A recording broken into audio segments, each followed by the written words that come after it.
of yourself.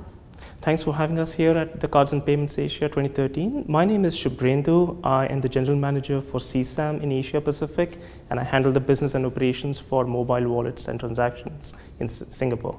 Right. So what are the NFC technology providers doing to encourage consumer usage? I think first you have to look at the number of phones that's coming out, and that's a lot of new phones that are coming out with NFC, and each of the handset makers are coming up with their own set of services, and to complement that you have the mobile operators coming up with special packages for data plan and also launching new attractive services like movie ticketing, which are going to resonate and strike a chord with their subscribers. Right. So what barriers to widespread adoption still exist? I think you have to look at it from a user perspective. So if I don't even know that I have this capability with my phone, how would you expect me to use it? So awareness at both the subscribers end and also at the merchants end to train their staff is going to happen first. Then you will see a lot of advertising both above the line and below the line.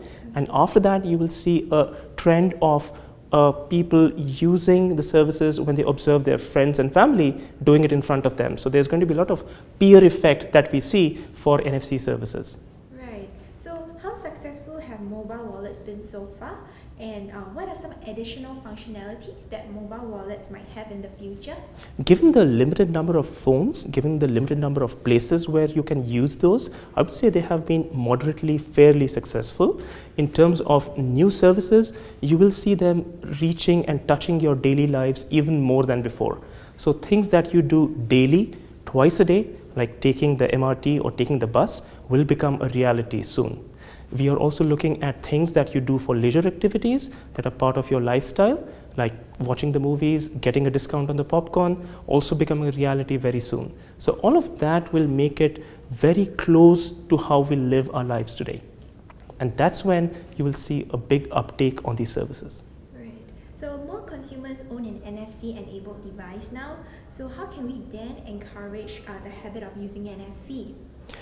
Man as such is a selfish animal, so if I don't know what's in it for me, I would not take the risk of doing it in front of others. So I think you will see some sort of services that will be launched that help you change your behavior when you are alone. You start getting comfortable with tapping some tags to get some content, get some songs which are not available. Then you're more confident of using that service in a real situation in front of others, not being embarrassed. And with the right amount of training to the retail staff, you will see that the services will become a part of your daily natural activity.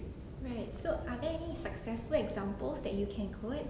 I think Japan and Korea are quite successful in the value-added services. If you look at the fast food chains who offer coupons and discounts, the mobile discounts are 5 times more active than the paper coupons in Japan and Korea.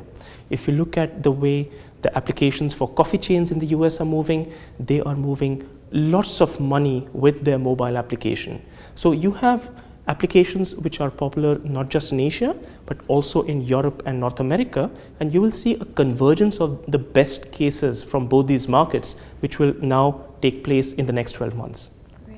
So NFC applications today are largely payment related.